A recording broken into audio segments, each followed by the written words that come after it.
नमस्कार, न्यूज़ 11 भारत देख रहे हैं आप। मैं हूं आपके साथ निशा। जिसका इंतजार था वो खत्म हुआ। धनबाद के बरवा अड्डा में पीएम मोदी ने जनसभा को संबोधित किया। मंच से पीएम ने बिरसा मुंडा जय के नारे लगाए और कहा कि मोदी की गारंटी पर लोग भरोसा कर रहे हैं। लोग यहां पर हालांकि विपक्ष पे ही वो प्रहार करते हुए नजर आए। उन्होंने साफ तौर पे कहा कि अब की बार 400 के पार देश में एक ही गूंज है। मोदी की गारंटी पर देश भरोसा कर रहा है। पीएम मोदी का संबोधन में उन्होंने साफ तौर पर जो है विपक्ष पर वार करते हुए भी वो नजर आए। हालांकि इस बीच हमने देखा उन्होंने कहा कि मैदान छोटा पड़ रहा है, इससे जो कि धूप में लोग तप रहे हैं उनसे मैं क्षमा मांगता हूं, लेकिन आप यहां आशीर्वाद देने के लिए आए हैं, इस कार्य की ऊर्जा को आगे बढ़ाने के लिए आए हैं, ये तप को मैं बेकार नहीं जाने दूंगा। और कहा कि ये सारी जो तपस्या है उसे बेकार नहीं जाने दूंगा, ये सीधा वापस दूंगा। ये सारी तपस्या गारंटी जो है पीएम मोदी की वो देखी गई। उन्होंने कहा कि इस तपस्या को पीएम मोदी की गारंटी में इसे वापस मिलेगा।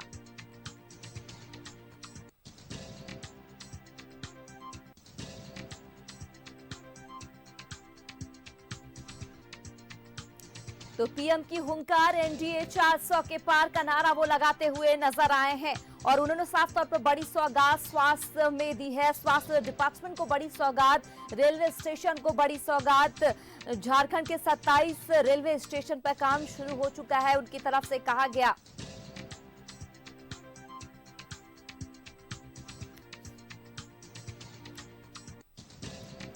हालांकि उन्होंने कहा कि खाद्य कारखाने से हजारों को रोजगार मिलेगा। भाजपा का मतलब तेज विकास करना है। उन्होंने इस बीच भाजपा का मतलब भी बताया और कांग्रेस पर भी बड़ा वार करते हुए वो नजर आए। कहा कि कांग्रेस विकास का सबसे बड़ा दुश्मन।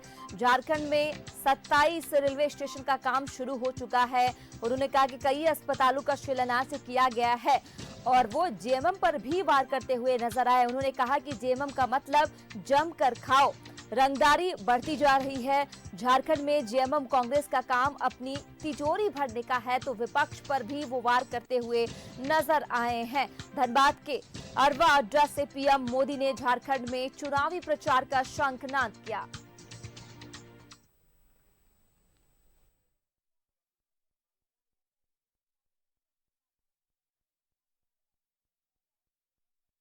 मुंडा जी के इस पावन धरती पर, सिद्धू कान्हू फूलो जानो चांद भैरव की इस पावन धरती पर, हमारे विनोद बिहारी महतो जी की पावन धरती पर, देश के यशस्वी लाडले विश्व के सर्वाधिक लोकप्रिय नेता परम आदरणीय अपने प्रधानमंत्री लाडले प्रधानमंत्री नरेंद्र भाई मोदी जी का जोरदार तालियों के साथ स्वागत करना चाहता हूं, अभिनंदन करना चाहता हूं।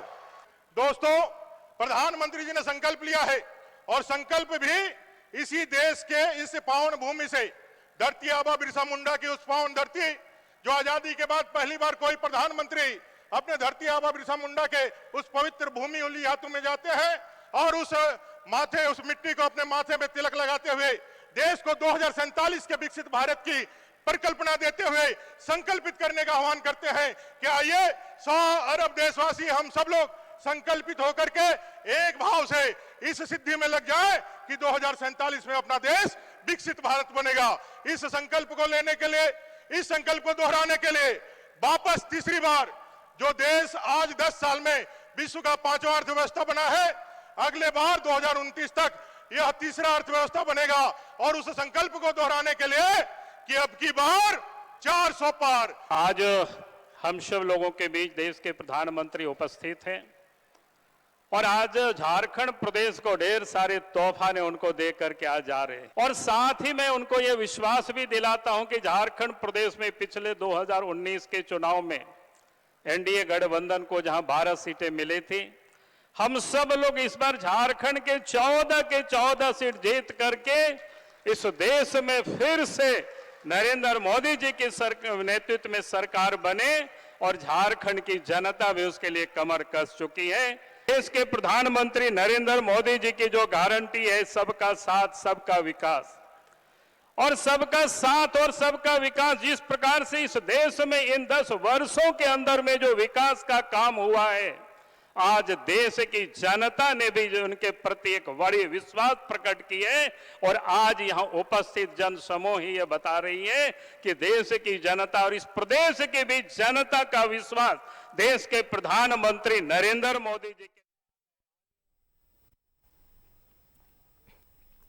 और इसी पे बातचीत के लिए ज्यादा तफसील से हमारे संवाददाता राकेश जो कि सीधा धनबाद से हमारे साथ जुड़ चुके हैं।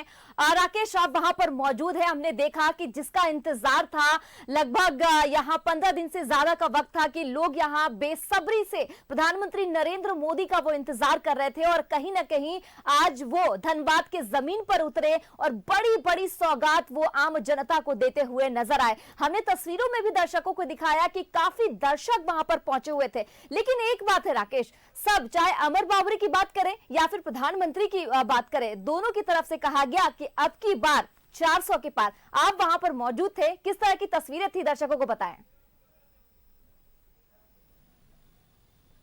देखिए निशात, जिस तरीके से जो कुछ हुआ खास करके मोदी के आने के बाद से वो थोड़ी देर में उसका असर भी पता चलने लगेगा। लेकिन जिस तरीके से सिंदरी में बड़ी सौगात दी है और उसके बाद जनसभा को संबोधित करते हुए राजनीतिक दृष्टिकोण से सारी बातों को सामने रखने की कोशिश की है और जैसा कि उन्होंने साफ तौर पे कहा है कि विपक्षी पार्टी जो केंद्र में है वो कहीं न कहीं जनहित में काम नहीं कर रही है, सिर्फ मोदी को हटाने की मुहिम चलाने की कोशिश कर रही है। लेकिन कहीं न कहीं उनकी जो उपस्थिति है वो आगे बढ़ती चली नजर आएगी और आने वाले समय में फिर से एक बार विकास को लेकर वो तेजी से चर्चा कर पाएंगे। झारखंड जैसे राज्य के बारे में उन्होंने चर्चा करते हुए कहा कि जो यहाँ के सत्ताधारी दल हैं वो कहीं न कहीं राज्य हित में काम नहीं कर पा रही है, जिसके कारण आज विकास की गति को रोकने की कोशिश की गई है। और साफ तौर पर उन्होंने हाल के दिनों में जिस तरीके से केंद्र सरकार और ईडी पे आरोप लगाए जा रहे थे जेएमएम और तमाम कांग्रेस के नेताओं की तरफ से भी, उस पर भी उन्होंने वार किया कि जांच से क्यों भाग रहे थे तमाम नेता। और इसके बाद से उनको पता था कि अगर उन्होंने कोई गलती की है तो उनको कहीं न कहीं जांच एजेंसियों के सामने पेश आना चाहिए।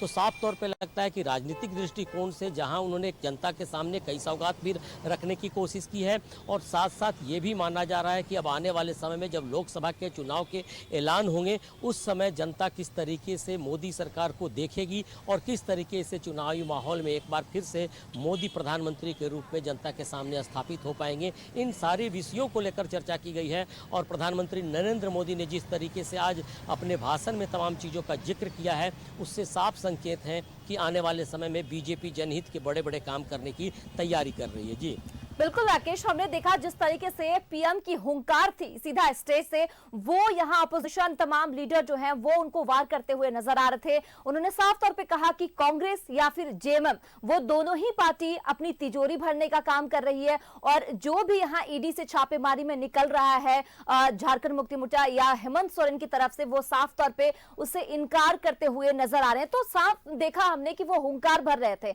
अपोजिशन लीडर को वो यहाँ सीधा हुंकार करते हुए हमने देखा। लेकिन हम उद्घाटन और शिलान्यास की बात करते हैं राकेश, तो कितनी बड़ी सौगात धनबाद की जमीन पे मिली है, जो कारखाने हैं उसकी क्या खासियत है, जरा ये आप बताएं कि किस तरीके के उद्घाटन में जो बात हुई है, जो साफ तौर पे प्रधानमंत्री नरेंद्र मोदी स्टेज से बताते हुए नजर आए हैं।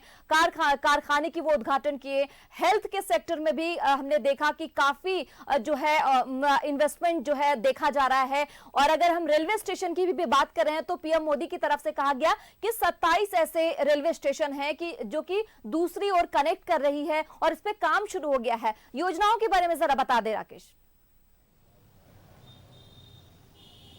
देखिए कुल मिलाकर के साथ जिस तरीके से प्रधानमंत्री ने सिंदरी में जो कार्यक्रम था उस दौरान उन्होंने साफ तौर पे कहा कि 26,000 करोड़ से अधिक की परियोजनाओं का उन्होंने शिलान्यास और उद्घाटन किया है। इसमें रेलवे की भी परियोजनाएं हैं, हेल्थ सेक्टर की भी परियोजनाएं हैं और साथ साथ सबसे अहम बात जो उन्होंने कहा है कि खास करके रासायनिक खाद जो कि आज के दिन किसानों को ज़रूरत है। हमारे देश की उन्होंने चर्चा की कि किस तरीके से यूरिया की कमी के कारण बाहर से यूरिया मंगाए जाते थे और यहाँ की बड़ी राशि विदेशों में चला जाता था।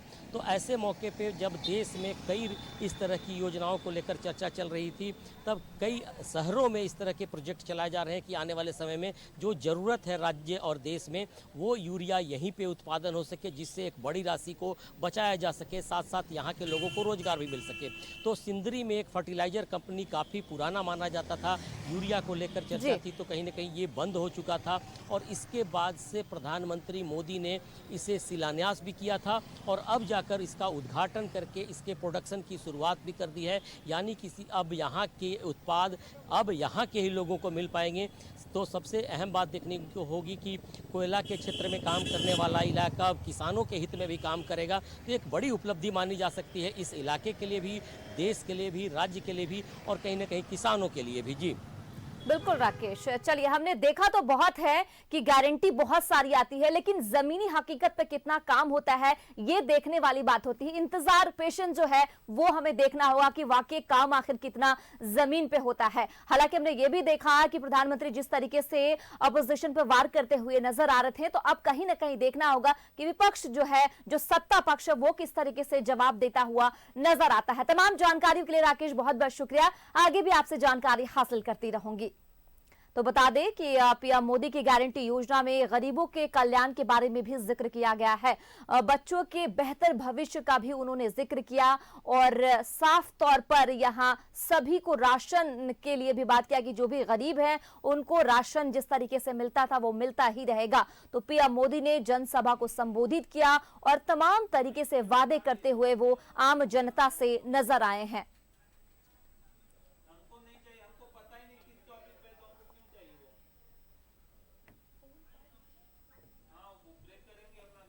तो पीएम मोदी का विपक्ष पर भी हमने वार देखा है। उन्होंने स्टेज से सीधा विपक्ष पर हुंकार भरा है और साफ तौर पे कहा कि जेएमएम परिवारवादी पार्टी है।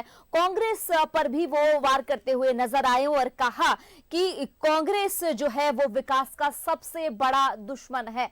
हालांकि उन्होंने मोदी गारंटी में तमाम तरीके से गारंटी देते हुए आम जनता को वो नजर आए हैं, खास के गरीब बच्चों, महिलाओं के लिए वे साफ तौर पर करते आए हैं कि जो भी मोदी की गारंटी है वो इस बार पूरी होगी, सभी को राशन मिलता रहेगा और बच्चों की बेहतर भविष्य के लिए जो युवा बेरोजगार है उनको नौकरी देने के लिए कारखानों का हजारों रोजगार जो है इसमें दिया जाएगा।